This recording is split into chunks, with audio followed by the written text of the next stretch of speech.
Bueno, como veis, el título de la charla, la vía democrática al socialismo, bueno, es porque evidentemente hay más de una vía, no solo democrática, sino también hay otro tipo de vías.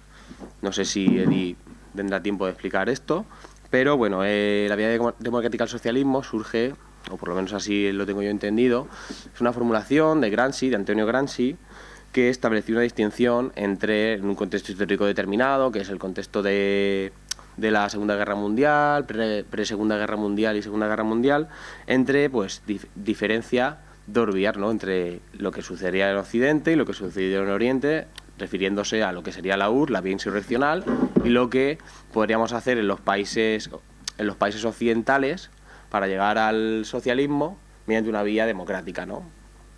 Yo simplemente voy a citar a José María Alonso Prieto en uno de sus artículos. Él dice que bueno, la vía democrática del socialismo sería ejercer una doble presión sobre la sociedad política y la sociedad civil hasta lograr la hegemonía política, cultural, intelectual y moral del nuevo bloque histórico. Y sin más, bueno, paso a presentar a Edi. Edi es director de la Fundación de Investigaciones Marxistas, doctor en Economía, profesor de Ciencias Políticas de la Universidad Complutense, licenciado en Derecho y no está en la NASA porque no querrá. Socio del Rayo Vallecano. Socio del Rayo Vallecano. Nada, Edi lleva organizando unos cuantos años, mediante la FIM y también en colaboración con la Universidad Complutense de Madrid, varios ciclos de conferencias enfocados a la divulgación del materialismo histórico. Y nada, simplemente, sin ir más lejos, ha iniciado este año el curso sobre el análisis marxista que se hace de la Unión Europea, de nuestro enfoque, y las posibles soluciones a los problemas que se encuentran, que está colgado en iVoox y que podéis visitar. Y sin más, pues que Edi tenga que decir lo que tenga que decir aquí y abriremos un debate después, si nos da tiempo, para todas las preguntas y dudas, resolverlas. Muy bien.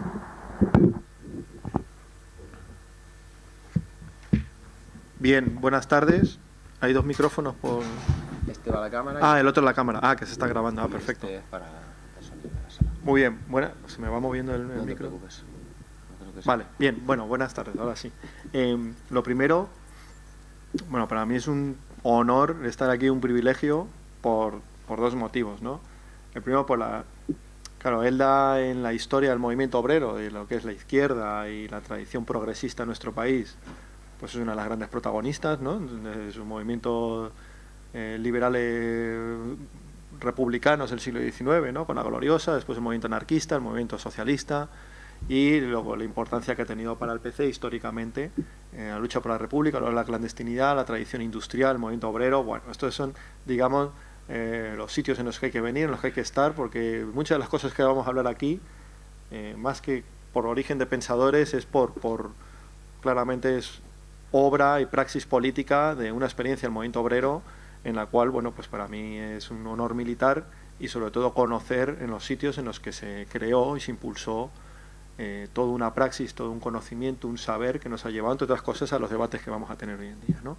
Y también por la invitación, por estar en ELDA y en asambleas de base y sobre todo en actividades de formación. Bien, claramente la izquierda en este periodo de crisis, en esta década, pues hemos tenido, bueno, pues una actividad muy intensa de movilización, también de experiencias unitarias, de desencuentros, de experiencias también de confluencias electorales, pero el elemento fundamental de la lucha ideológica es clave.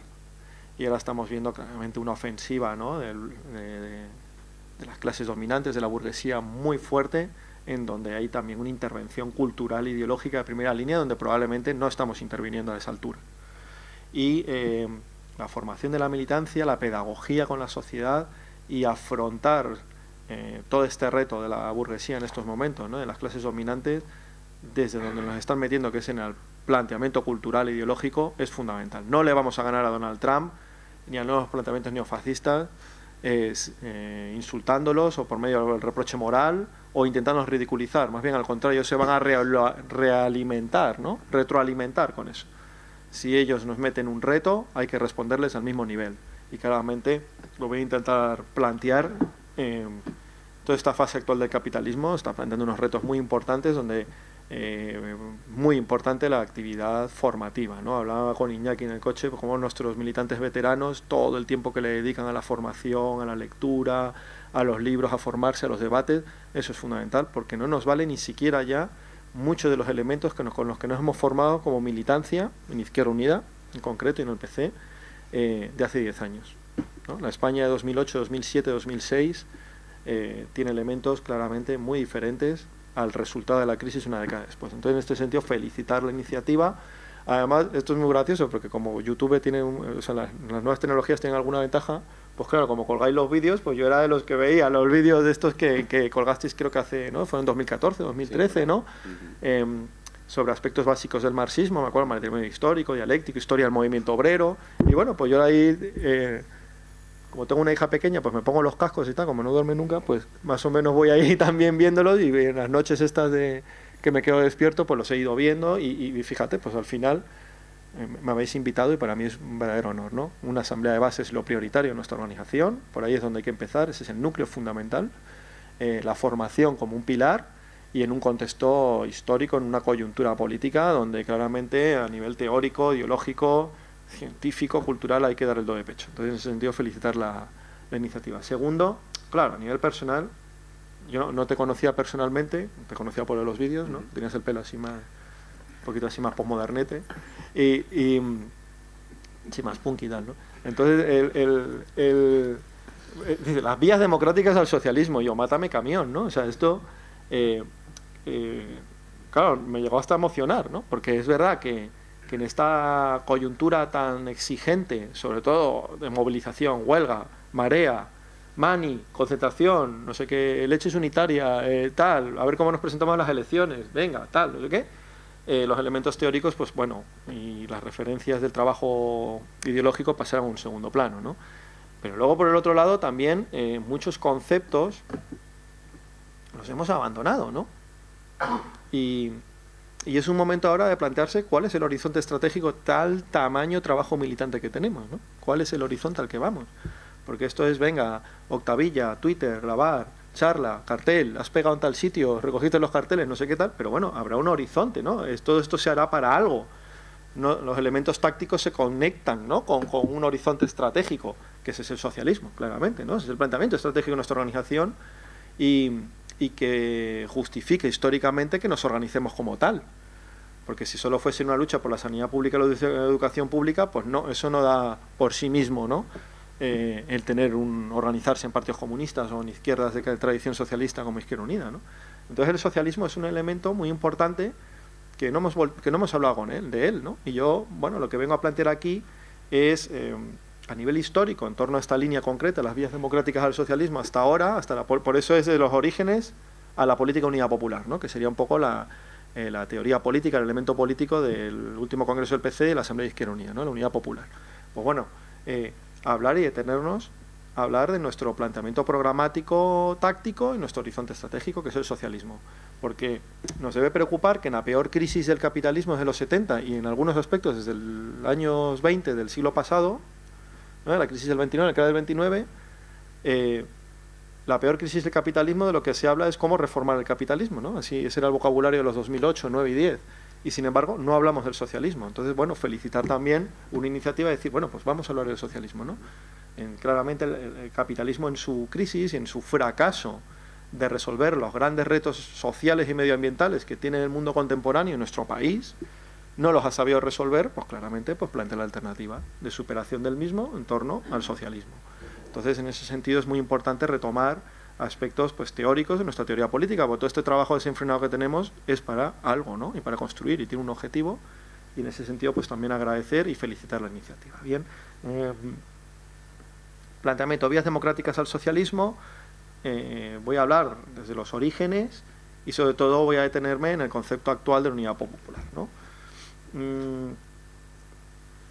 Bueno, esto, si alguien me entrega en clase un PowerPoint así, le suspendería. Pido disculpas porque va a tener mucha letra, algunos mapas hay, pero lo he hecho con una intención, claramente, pues de mandarlo por correo y que junto a la grabación pues se tenga, ¿no? Entonces, bueno, hay una carga de texto excesiva para un formato de PowerPoint, pero va pensado para que, ¿no? Pues ustedes lo tengan y si lo quieren consultar, pues ahí más allá de lo típico un PowerPoint, que es una frase, ¿no? O un dato, pues que haya cierto mayor desarrollo, hay referencias teóricas, libros, ¿no? Debates históricos. Bueno, entonces pido disculpas, pero tiene también ese fundamento. Entonces, bueno, la primera pregunta, que no he cerrado el símbolo de interrogación, es, claro, ¿por qué debatir sobre las vías democráticas al socialismo? Podríamos decir que las vías democráticas al socialismo, o las vías nacionales al socialismo, o incluso como se llamaron en los años 40 y 50, las vías pacíficas al socialismo, ¿no? Rememoran a debates de los PCs y también de algunos partidos socialistas de los años 70 y 80, en el caso español, ¿no?, del siglo pasado, y en otros países como el italiano, que es lo más conocido, pues los debates de los años 50-60, ¿no? Bueno, entonces, claro, hay que justificar el elemento de por qué recuperar el planteamiento de la vía democrática al socialismo. ¿Cuál es la hipótesis, ¿no?, en la que planteo?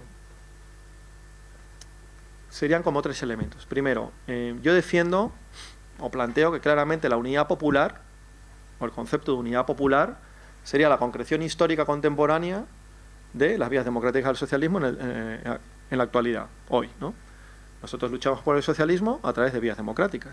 No estamos defendiendo una vía insurreccional o una vía armada en estos momentos, ¿no? En otros periodos históricos sí, pero en este momento no. Entonces, la Asamblea de Izquierda Unida definió el socialismo claramente como el programa estratégico de Izquierda Unida, y a través de una serie de elementos, proceso constituyente, acumulación de fuerzas, el conflicto social, grandes alianzas, hasta llegar, ¿no?, en la ruptura democrática, avanzar en los elementos del Estado social y de la democratización, ruptura con el régimen, etcétera, hasta llegar al socialismo. Bueno, pues esos son conceptos, si nos damos cuenta, los conceptos que estamos utilizando: reforma o ruptura, o restauración y ruptura, proceso constituyente, unidad popular, rememora Allende, ¿no?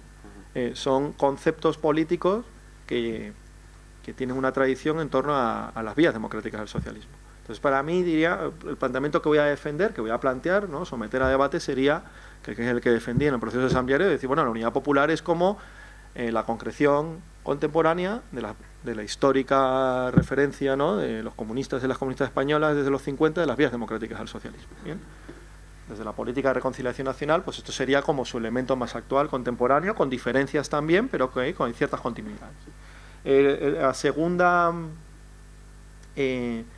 segundo elemento por el cual yo creo interesante plantear las vías democráticas al socialismo es experiencias europeas y sobre todo latinoamericanas que beben directamente de esto, ¿no? Hay uno de los textos que envié, ¿no?, que os envié por correo, es un texto de 2016 del vicepresidente de la República Plurinacional de Bolivia, Álvaro García Linera.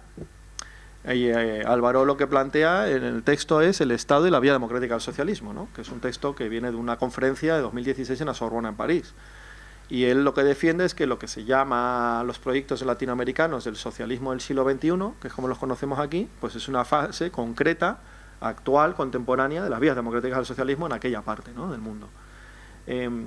Y tercer, bueno, y en cierta forma, luego debatiremos o no, pero lo que voy es Syriza, Sinaspismos, que es la organización principal de la misma, pues Sinaspismos es el Partido Comunista del Interior, ¿no? Luego creó un proceso como IU, salía con otros, pero su tradición política, de hecho, así lo planteaba, ¿no?, en el último congreso, es Syriza es la expresión contemporánea del pueblo griego en torno a las vías democráticas al socialismo. Y la tercera expresión sería la recuperación teórica de los debates de Gramsci, por ejemplo. Claro, vengo a la Facultad de Ciencias Políticas, que estamos con la hegemonía todo el día, ¿no? Presentas un trabajo de derecho administrativo, pum, te pongo la hegemonía. Economía, venga, la hegemonía también, ¿no? Geografía, todo de la hegemonía. O sea, es como un revival de Gramsci y de otros autores de los años 70, como Nico Poulantzas, que es el que homenajea a García Linera en este artículo que os he enviado, Poulantzas, o incluso de Togliatti, ¿no?, el histórico dirigente del Partido Comunista Italiano, y la revisión del Partido Comunista Italiano, y bueno, pues claramente la recuperación de Gramsci, la reivindicación de América Latina de planteamientos de vías democráticas al socialismo en un continente donde la vía armada fue lo fundamental hasta los años 80 en muchos países, y el planteamiento en España incluso de recuperar términos históricos de las vías democráticas como el concepto de unidad popular, ¿no? Yo creo que todos esos son debates actuales que tienen su origen en los planteamientos de las vías democráticas del socialismo, y por eso me parece interesante pues dedicarle un rato entre debate y exposición, pues 1 hora, hora y media a estas cuestiones. ¿Bien? ¿Alguna pregunta? Más o menos se entiende la justificación que quería plantear. Porque claro, si tú planteas a nivel estratégico que tu proyecto es el socialismo, que es lo que defendemos en Izquierda Unida, pues claro, tendrás que defender cuál es tu vía, ¿no? A nivel táctico. Entonces, claramente, pues son elementos de desarrollo democrático hasta la superación del capitalismo, ¿no? Pero claro, esto tiene unos orígenes, que yo incluso plantearía orígenes más atrás de los que has planteado tú, ¿no? Que son correctos, pero bueno. El movimiento, el debate de socialismo y democracia es algo que está desde el origen del movimiento obrero, y del movimiento obrero en concreto del que nosotros partimos, que es el movimiento obrero de carácter marxista, de tradición marxista, ¿no? Y por eso los primeros partidos obreros se llamaban partidos socialdemócratas. El Partido Socialdemócrata Alemán, el Partido de la Socialdemocracia Austriaco y el Partido Obrero Socialdemócrata Ruso, ¿no? En este sentido, pues hacer un homenaje al centenario. Claro, esos términos no son casuales. Es porque el desarrollo de conquistas, que incluso ahora se apropia el liberalismo, ¿no?, democráticas, son consecuencia de la lucha del movimiento obrero. La más fundamental pues sería el sufragio universal, ¿no? El sufragio universal, el liberalismo nunca lo defendió. Fue la presión del movimiento obrero, particularmente en Alemania, que fue tan grande que al final Alemania tuvo que conceder, ¿no?, el voto generalizado a toda la población y el voto femenino. Sería, digamos, la segunda fase dentro de esta lucha. Pero la lucha, por ejemplo, por la libertad de prensa, ¿por qué se luchaba por la libertad de prensa? Para que la prensa obrera fuese legal, ¿no?, tanto en Inglaterra de los sindicatos como de Alemania, ¿no? Y esto tiene que ver con un periodo muy concreto del capitalismo, que es pues su crisis de la primera globalización del siglo XIX. La globalización no es algo nuevo. En el siglo XIX finales se produjo una globalización en algunos aspectos más completa que la actual. Eso sí, es verdad que dirigida al sector agrícola. Es una globalización en torno a Inglaterra muy grande. ¿Qué ocurrió? Que con la posibilidad de los desarrollos tecnológicos del transporte marítimo, llegó a ser más barato traer trigo de Australia, Argentina o Rusia a Europa, y eso hizo una crisis muy importante, entre otras que afectó a comarcas como esta, ¿no?, y a España, ¿no? Eso fue una de las crisis que llevó en su solución final al golpe de Estado de Primo de Rivera, etc. Entonces, esa primera crisis de la globalización, la respuesta fueron los imperialismos y la aceleración de procesos históricos como la descomposición de los grandes últimos imperios autocráticos que existían, que eran 3. Alemania, que se unifica en torno a Prusia, pero con claramente el Estado autocrático como rector, Kaiser Guillermo, ¿no?, toda esta terminología, el Reich, tal, el Imperio Austrohúngaro y el Imperio zarista. Estas eran, digamos, las 3 construcciones sociales que entran en crisis en ese periodo. Bueno, pues ahí tenemos el origen de los 3 grandes partidos, o por lo menos de los 2 grandes partidos que marcan la trayectoria posterior del movimiento obrero. El SPD, el SPD, todavía existe, Alemania, Partido Socialdemócrata Alemán, su hermano, el SPO, el Partido de la Socialdemocracia de Austria, y el tercero, el POST-DR, de Lenin, bien, de Rusia. El primero, Alemania, Engels, pero también Rosa Luxemburgo. Entonces, Otto Bauer, ¿no?, en el SPO. Bueno, vemos que la crisis de estos tres proyectos capitalistas en torno a un Estado autocrático, incluso el Imperio zarista, pues rememora claramente al antiguo régimen, o el Imperio Austrohúngaro con Sisi la emperatriz y todas estas películas que nos pone Telemadrid por las tardes, que siempre son del mismo periodo histórico. No es por casualidad que en esas 3 crisis la respuesta era muy autoritaria por parte de la burguesía. Y de ahí se generan 3 partidos fundamentales que utilizan el término, junto al término social remite a la cuestión obrera, ¿no?, el reconocimiento de la cuestión obrera en unos países donde no había ningún derecho. Entonces la cuestión obrera es la irrupción, la cuestión social es la irrupción de la clase trabajadora y los derechos sociolaborales. Y el otro lado, democracia, porque era un planteamiento de lucha democrática frente a regímenes muy autocráticos que empiezan a entrar en crisis, pero su respuesta fue terrible, ¿no? Fue terrible y hasta llegar a la Primera Guerra Mundial. Entonces ahí tenemos lo que luego será la ruptura en las 2 líneas, ¿no? El SPD, Alemania, Segunda Internacional, el POST-DR se convierte en el Partido Comunista Bolchevique, Tercera Internacional, ¿no? ¿Qué pasaba en Francia y en Inglaterra? Era el sindicalismo. No había un modelo tan autocrático pero sí había una presión sindical muy fuerte por reconocimiento de las 8 horas, etcétera, ¿no?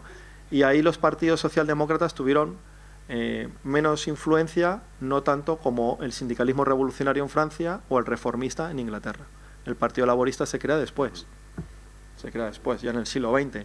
Y el Partido Socialista francés se puede decir que no se estabiliza hasta los años 80 del siglo XX, ¿no? El Partido Comunista, el más fuerte, los anarquistas. Entonces, bueno, esto es una diferencia muy importante. Es decir, desde el inicio ya del movimiento obrero, socialismo y democracia es un binomio. Porque en gran parte de Europa, y ahora veremos cómo era el mundo colonial, la democracia estaba negada. Y la burguesía era un bloqueo a cualquier conquista democrática. Ya no digo social ni revolucionaria, ¿no? Por eso el origen de los partidos de los que partimos nosotros, bien, se llamaban socialdemócratas.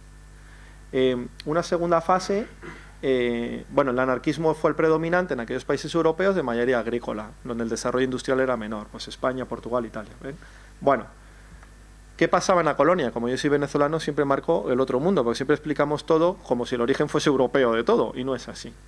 La inmigración de la crisis agrícola, de esta crisis del siglo XIX, fueron los italianos del sur a Argentina y a Uruguay, los canarios gallegos, ¿no? Y la crisis agrícola del centro de Castilla a América Latina. Mi madre, por ejemplo, posterior, ¿no? Sí, pero bueno, mi abuelo canario fue a Cuba a principios de los años 20, ¿no? Del siglo XX. Bueno, pues todas las consecuencias de esa crisis. En torno a esa inmigración, pues viaja el anarquismo y el socialismo. ¿Bien? Y sobre todo es en el cono sur, Partido Socialista chileno, el Partido Socialista argentino, el Partido Socialista uruguayo, el anarquismo en el cono sur, muy importante, igual que en Estados Unidos, porque venían de todo ese hundimiento del campo, todas esas tradiciones políticas populares de los trabajadores del campo, viajaron a América Latina y a Norteamérica y llevaron claramente estas tradiciones revolucionarias allí, ¿no? Entonces el socialismo y la democracia también desde muy pronto en América Latina, finales del 19, principios del 20, se recepcionan. Y también ahora veremos en la periferia del sistema cómo esta tradición del socialismo y la democracia se desarrolla. ¿Bien? Entonces, aquí vamos viendo en su desarrollo entre los países del centro, socialismo y democracia, y de la periferia, sin embargo, va entendiendo, pasamos a la tercera diapositiva, como a líneas divergentes que vamos a explicar ahora, ¿no? La consecuencia de la crisis del capitalismo, de la primera globalización del 19, es la Primera Guerra Mundial. ¿Cómo la resuelve la burguesía? La Primera Guerra Mundial. Millones de muertos, un enfrentamiento brutal, la Gran Guerra, ¿no? Se cumplió el aniversario hace poco. El imperialismo gana, es decir, el capitalismo en la Primera Guerra Mundial tiene un coste, que es la Revolución de Octubre. La Revolución de Octubre es una reacción contra la Primera Guerra Mundial. ¿Bien? Que triunfa en Rusia, pero se generalizó en otros países. Por ejemplo, de ahí viene Antonio Gramsci, ¿no? El bienio rojo de un joven Gramsci en el norte de Italia, pero ahí fue derrotada. Triunfa en Rusia, pero bueno, fue derrotada en Hungría, en Alemania, pero hubo una reacción del movimiento obrero en torno a la consigna por la paz y las conquistas sociales contra la burguesía, que fue la que impulsó la guerra. ¿Bien? Entonces, esta gran crisis del 19, que lleva a estos cambios que he intentado definir, bueno, pues se sanciona con la Primera Guerra Mundial, pero hay un coste, que es el crack del 29 y la revolución del 17. ¿Cómo la burguesía intenta atajar estos costes de la revolución del 17 y el crack, ¿no? La primera gran crisis del capitalismo en el 29? Con el fascismo. El fascismo es la respuesta de la burguesía frente al pánico del triunfo de la Revolución de Octubre y el pánico que por las consecuencias sociales del crack del 29 y el paro de la década de los 30, el ejemplo de Octubre prendiese en todo el mundo, desde Estados Unidos y Canadá, donde un potentísimo movimiento obrero, ¿no?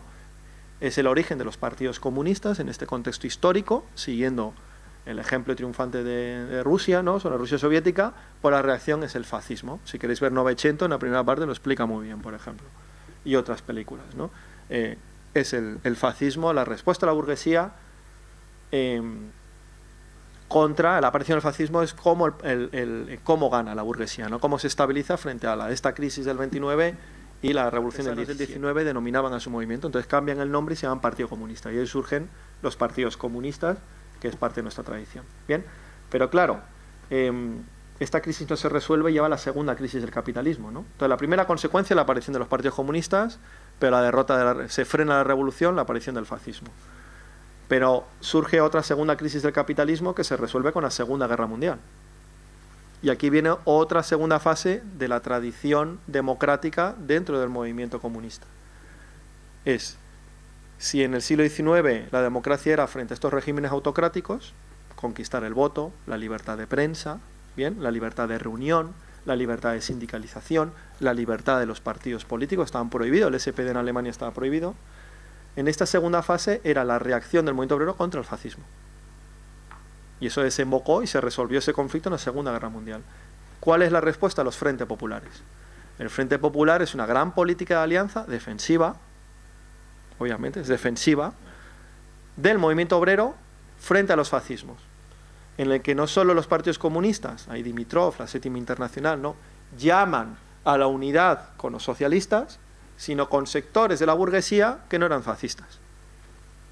¿No? Me habías explicado que esto lo inauguró Azaña, pues era una de esas expresiones de la burguesía española, izquierda republicana, ¿no? Sería el partido de los tenderos, llamaban en Madrid, el Real Madrid y tal, ¿no? Pues era una fracción de clase, la pequeña burguesía democrática, liberal democrática. Bueno, pues los partidos comunistas dicen, frente al fascismo, que había ganado en todos los sitios, que había aplastado la revolución en la que estaba Togliatti y Gramsci en el norte de Italia, la respuesta a esa revolución fue Mussolini.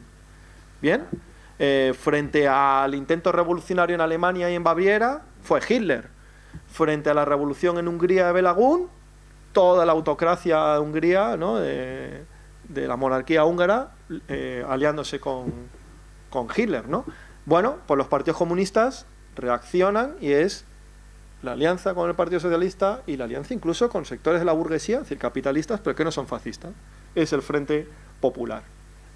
Bien, entonces ahí vemos un origen muy claro, que es un poco lo que querías plantear tú, de socialismo y democracia, pero que viene ya desde el siglo XIX, ¿no? ¿Qué pasaba en la periferia? En la periferia pasaba otra cosa, porque en la periferia no eran países independientes, eran colonias. Y otros países formalmente independientes, como era América Latina, pero que eran colonias o de Inglaterra, o sea, prácticamente eran colonias de neocolonias inglesas o norteamericanas. Bien, ¿qué pasó allí? Bueno, el capitalismo se recompone después de la Segunda Guerra Mundial, pero tiene costes. Y uno de los costes es, ya no solo es la Unión Soviética, un país socialista, sino que surgen otros países, pero sobre todo el proceso de descolonización. Desembocan el capitalismo en una crisis de los 70-80 para resolverla. Movimiento obrero, en la periferia, los países socialistas avanzaban, la globalización. La respuesta que encuentran las burguesías, ¿no?, las élites y el capitalismo para recomponerse, la globalización, y aquí lo sabemos muy bien, había un movimiento obrero muy potente que se recompuso a la derrota frente al fascismo. Las deslocalizaciones era uno de los elementos fundamentales para romper el espinazo sindical.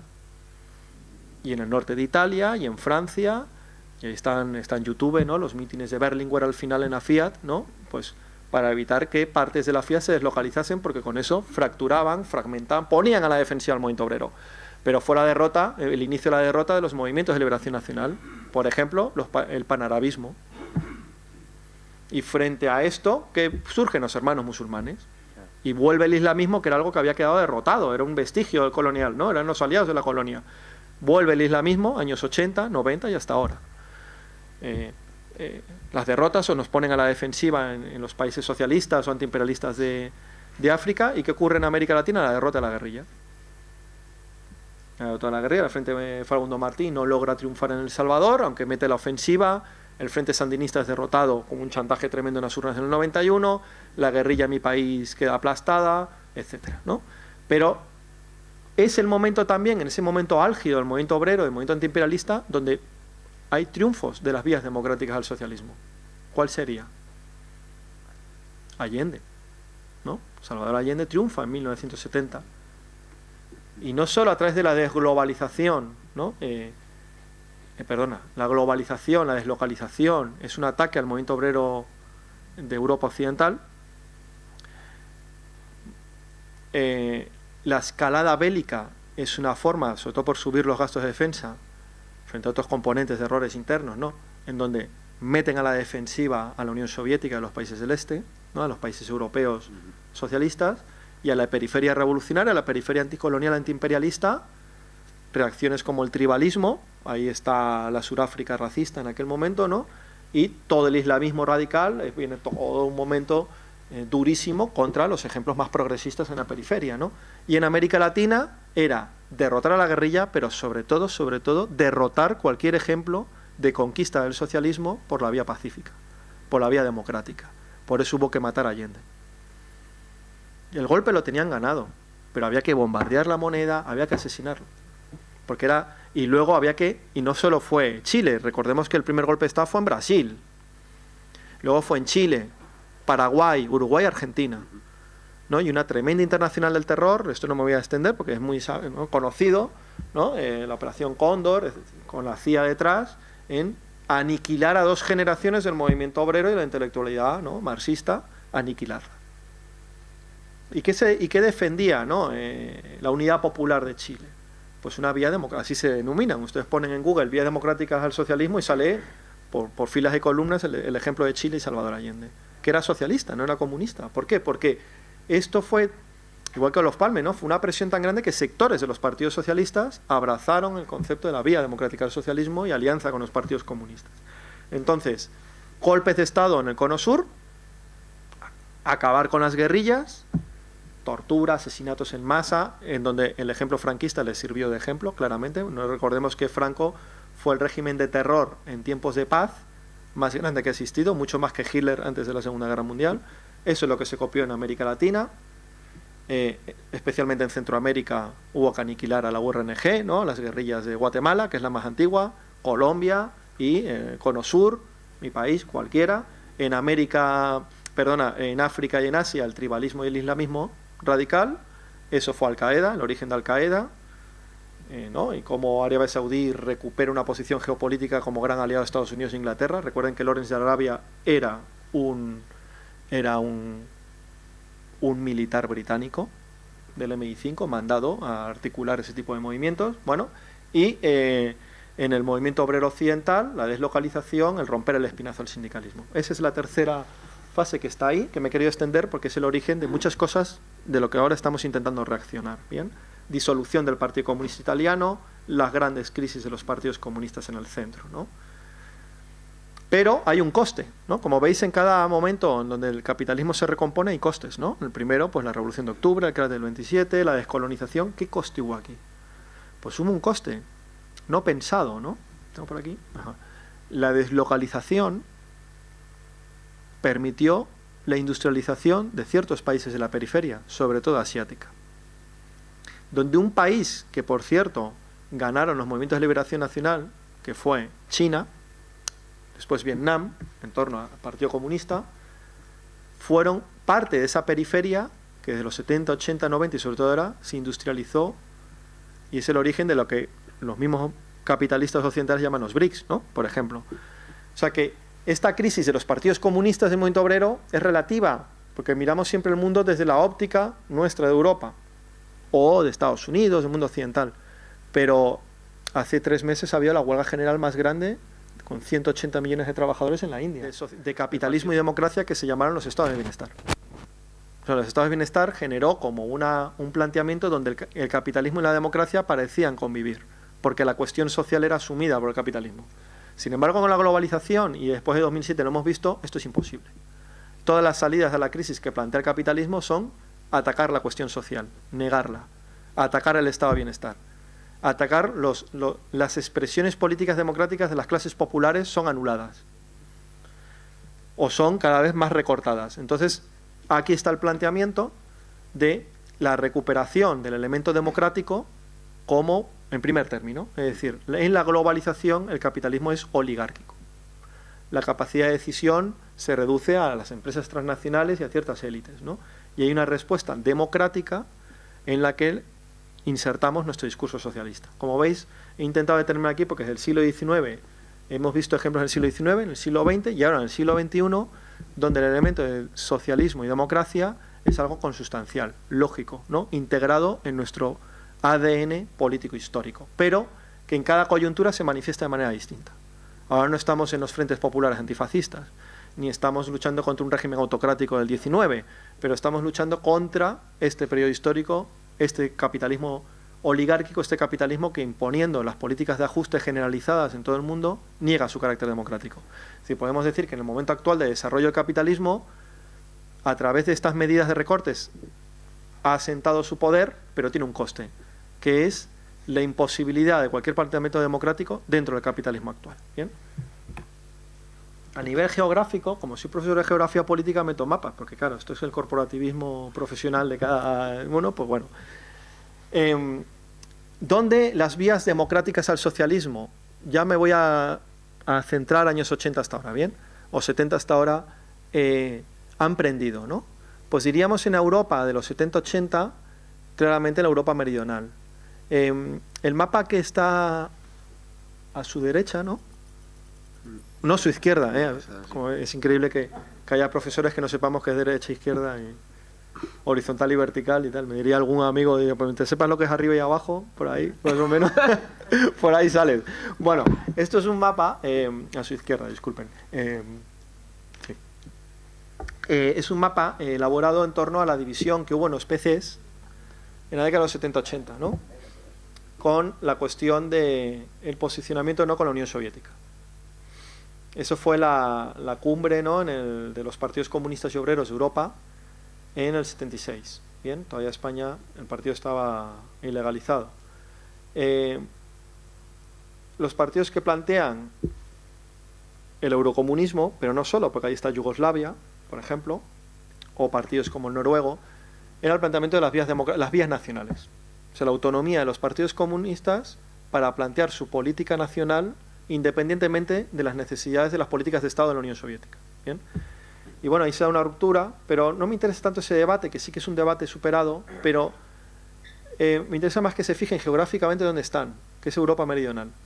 O sea, hay ciertas constantes estructurales por el desarrollo del capitalismo en estos países como el nuestro, de su estructura de clases históricas del siglo XIX hasta ahora.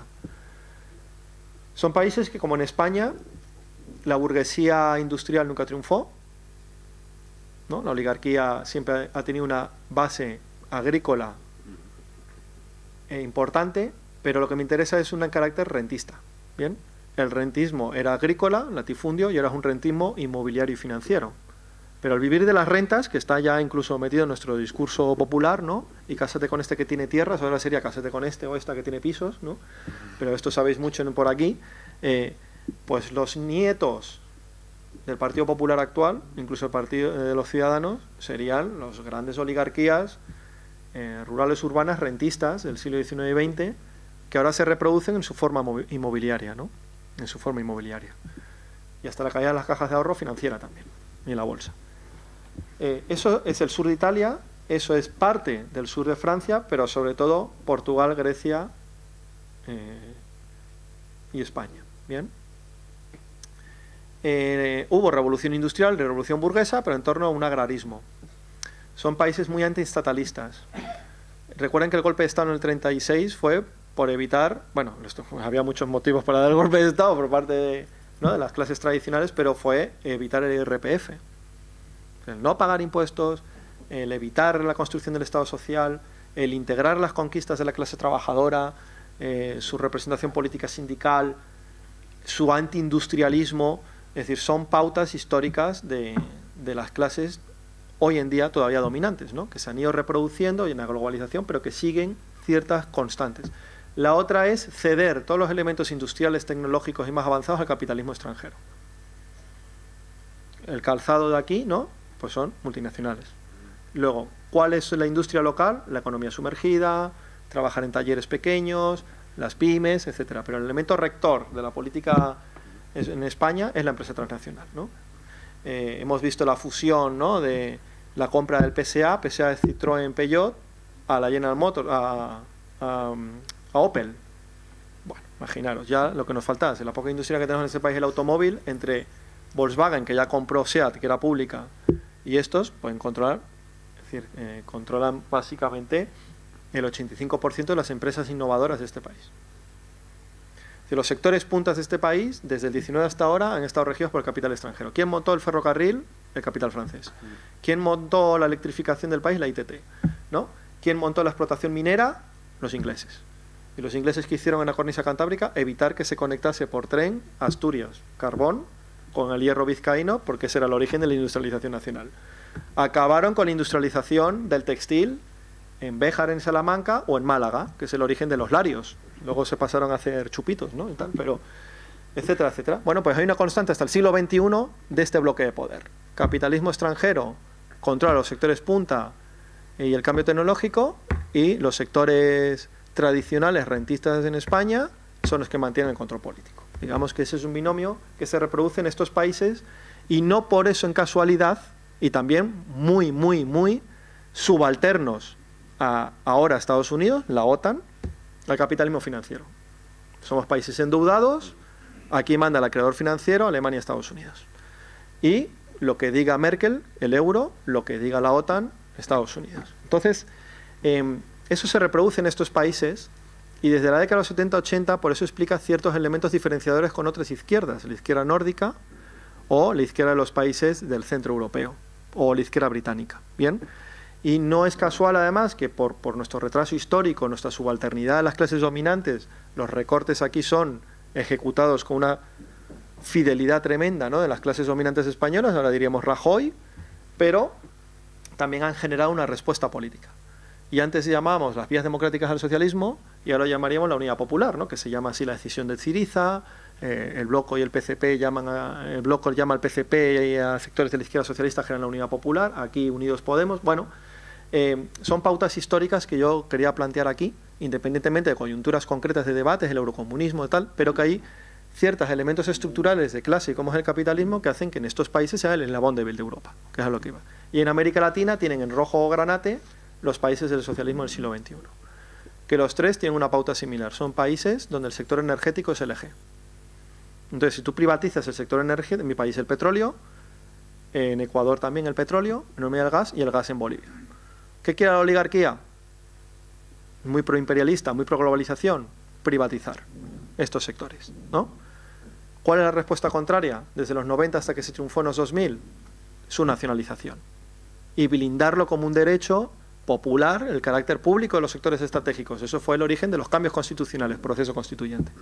Ese es el origen, uno de los elementos nodales programáticos del socialismo del siglo XXI. Pero no se dan en América Latina, no se dan en cualquier país, sino en dos de los eslabones débiles del sistema mundo capitalista actual, ¿no? Estos sectores de América Latina, el área meridional, fundamentalmente mediterránea, Portugal es atlántico, ¿no?, meridional europea, y algunos países asiáticos. Bueno, referencias teóricas os las pongo aquí, no me voy a... Antonio Gramsci, claramente, Palmiro Togliatti, secretario general histórico del Partido Comunista de Italia, que fue el que acuña el término la vía italiana al socialismo, o sea, como una vía propia, autónoma, italiana. Esto era un elemento donde la Unión Soviética y el PQS pues era un elemento omnipresente en todos los partidos comunistas, pues él reivindica la autonomía. Nico Poulantzas, hasta su suicidio en el 79, el planteamiento de la teoría del Estado, y la renovación de los planteamientos más contemporáneos del marxismo, en torno a qué concepto, la vía democrática al socialismo. Este lo conocéis menos en España, pero es Ronnie Arismendi. Ronnie Arismendi no es cualquier persona, fue el secretario general, el Togliatti de América Latina, ¿no?, el secretario general del Partido Comunista de Uruguay, que escribió un libro que se estudia en todas las facultades de Sociología y de Políticas, incluso de Economía de América Latina. O sea, aparte un gran dirigente obrero, un gran intelectual, que es problemas de una revolución continental. Bueno, Ronnie Arismendi defendió casi en solitario, y era una persona muy valiente con eso, las vías democráticas al socialismo. Y a él le debe el otro, Salvador Allende, el poder haber generado ese precedente para desarrollarlo en Chile. ¿Por qué? Porque la vía mayoritaria del movimiento revolucionario en América Latina era la vía armada, sobre todo desde el triunfo de Cuba, ¿no?, en el 59, y su desarrollo en los 60. Eso se llamó la Cumbre de La Habana de OLAS, Organización de Solidaridad con América Latina. Hay una anécdota preciosa que me contó uno que estuvo ahí. OLAS, el Che Guevara, Fidel Castro, claro, Vietnam, tal. Es decir, las vías democráticas eran un reformismo. Y además, en países, ahí tenían razón, coloniales, el Estado no es democrático, las oligarquías son países neocoloniales. La lucha armada es la única que podía de verdad lograr una ruptura con el capitalismo y el imperialismo, ¿no? Y en OLAS, cuando se crea la Tricontinental, que es como más se conoce aquí, la Tricontinental es pues, la Alianza de América Latina, África y Asia, OSPAL, todavía existe esa organización, Organización de Solidaridad de América Latina, África y Asia. Bueno, el internacionalismo, ¿no?, de las guerrillas, el Che Guevara se va a África, luego a Bolivia, bueno, todos esos elementos que conocemos. Bueno, pues hubo una persona que estuvo en esa reunión de La Habana que en la resolución final que llamaba a todos los partidos comunistas a seguir la lucha armada y los partidos populistas, diríamos ahora, ¿no? Ahí surgen los movimientos de izquierda revolucionarios, el más conocido para ustedes es los Tupamaros. Los Tupamaros no eran comunistas. Pepe Mujica era un militante de la juventud del Partido Blanco, del Partido Conservador. O sea, del bloque burgués hubo una escisión radicalizada de sus jóvenes que montaron las guerrillas, ¿no? Y de ellos el movimiento de izquierda revolucionario en mi país, el movimiento de izquierda revolucionario en Chile, que también es conocido, ¿no?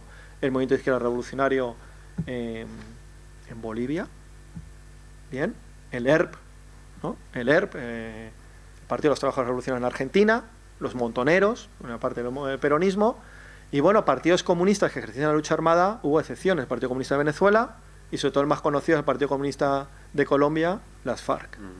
Bien, pero en líneas generales hubo una, entre los MIR y los movimientos de liberación nacional, como los Tupamaros y los partidos comunistas, que defendían en América Latina las vías democráticas del socialismo. En un momento muy duro, porque Cuba era el gran estandarte, ¿no?, el gran ejemplo, el gran elemento fundamental de ejemplo para todos los pueblos del mundo, sobre todo en América Latina, era la lucha armada. Bueno, pues Ronnie Arismendi no aplaudió, se quedó sentado y no aplaudió en la resolución final que leyó Fidel Castro y el Che Guevara. ¿Cuál fue la reacción de Fidel Castro?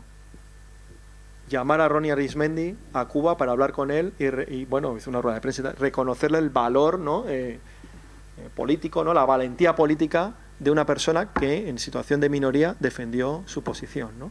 Y siempre Fidel Castro, hasta que murió Ronnie Arismendi en el 89, le reconoció, porque lo que decía Ronnie Arismendi es que, bueno, que la lucha armada se podía iniciar en América Latina, pero iba a llevar a una derrota histórica, ¿no?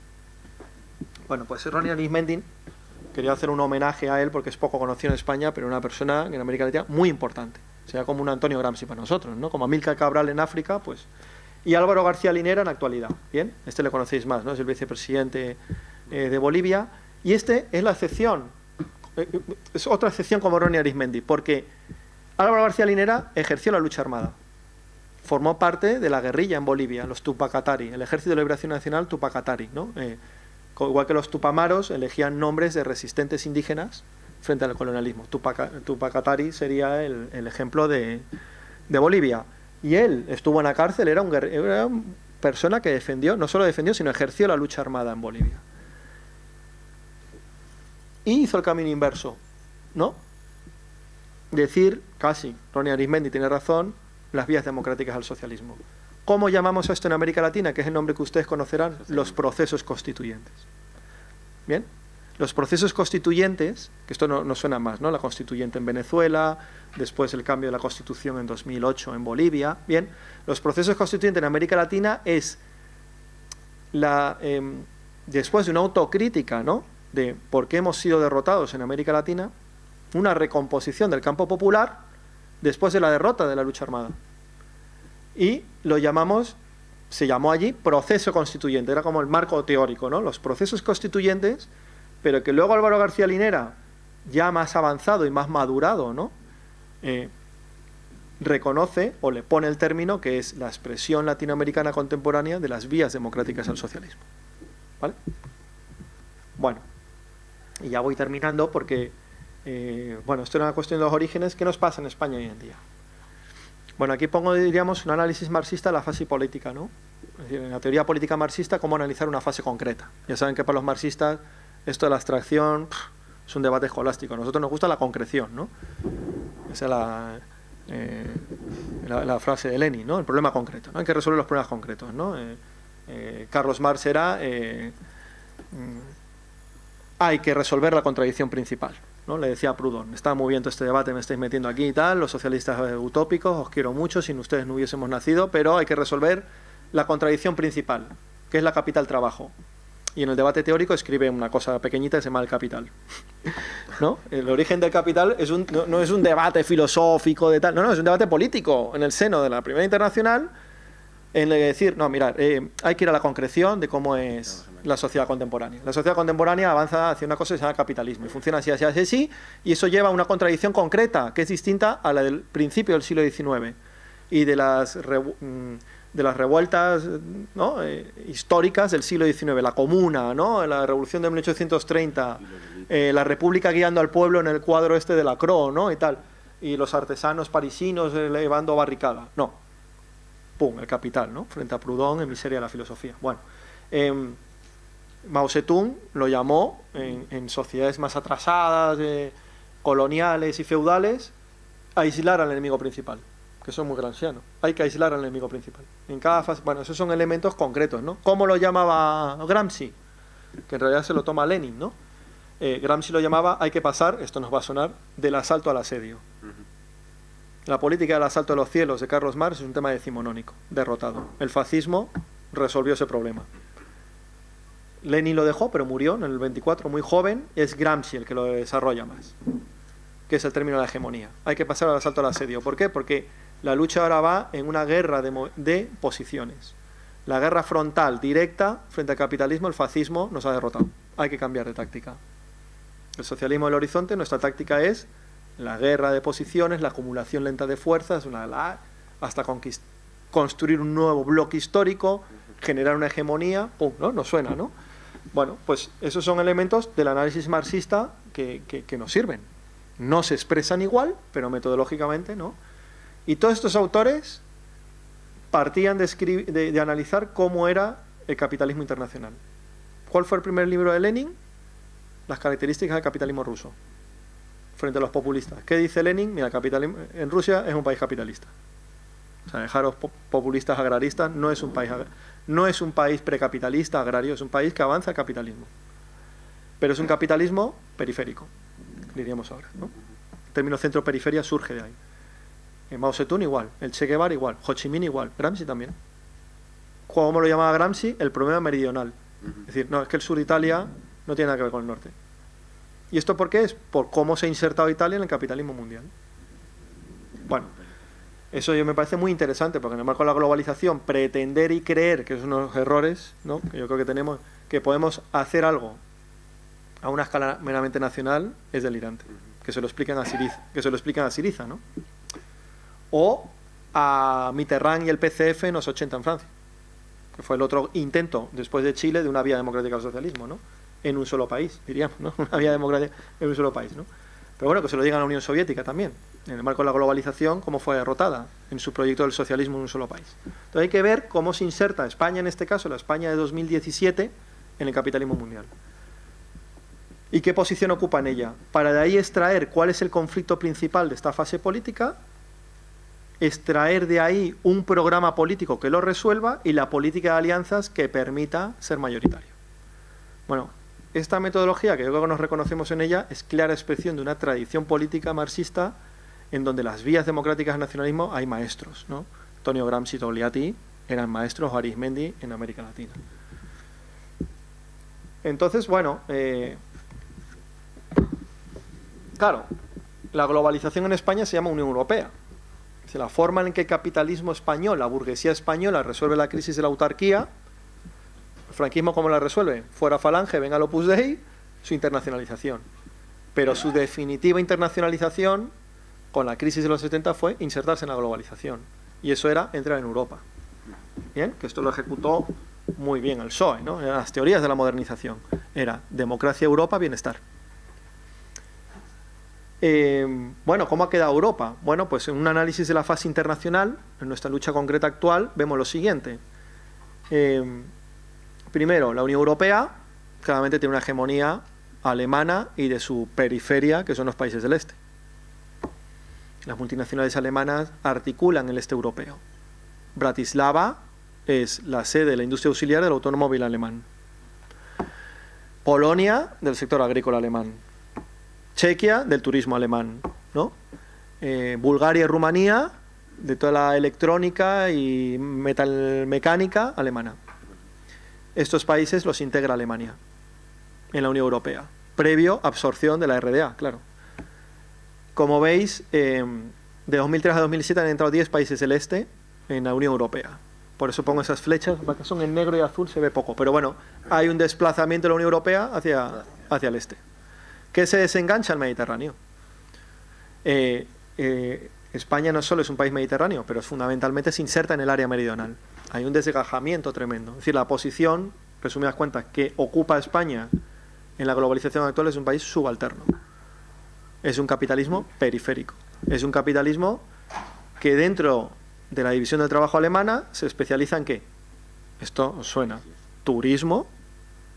Y el turismo cultural es una chorrada. Turismo de sol y playa, logístico, automóvil, ¿no? Y todo el sector. ¿A qué se dedica Valencia? Automóvil en Valencia, turismo en la franja mediterránea y logístico, ¿no? Por eso la huelga de estibadores. ¿Por qué hay que liberalizar la estiba? Porque España se especializa sus puertos en un producto, en torno a esta división del trabajo. El puerto de Valencia, ¿en qué se especializa? En que salga Ford. El puerto de Santander se especializa en los coches de la Renault de Valladolid, ¿no? El puerto de Bilbao se especializa en lo poco que queda industrial de la zona, pero sobre todo en atraer turismo, o sea, los ferries turísticos del norte de Europa. ¿En qué se especializa el puerto de Málaga? En el turismo de los ferries del Mediterráneo. ¿En qué se especializa el puerto de Motril? En todos los fosfatos y los abonos para el agroexportador de, ¿cómo se llama?, de plástico, ¿no? Los invernaderos. Bueno, entonces, si tus puertos se especializan en la función que ocupa España en esta división del trabajo de una Europa muy centrada en Alemania, sobra gente. Hay que liberalizar la estiba, ultra especializarla y el resto expulsarlo, ¿no? Bueno, pues claramente, si nosotros queremos avanzar en una estrategia socialista, habrá que dar una alternativa a esta solución. Por eso pongo ese circulito de aquí, ¿no? Términos geopolíticos a nivel internacional. Primera solución, pues buscar una alianza, ¿no? Con otros países que tengan una composición social, histórica, productiva y tal, similar, incluido con el norte de África. ¿Bien? Bueno. Segundo elemento, ¿cuál es el conflicto principal? Bueno, el conflicto principal en España se manifiesta en los términos capitalismo-socialismo. No. Mejor dicho, el conflicto capitalismo-socialismo se expresa en esta fase en torno al conflicto de restauración o ruptura democrática. Este país que se quiere... ¿Cuál es el proyecto de las clases dominantes? Preparar este país para su nueva función en esta Europa,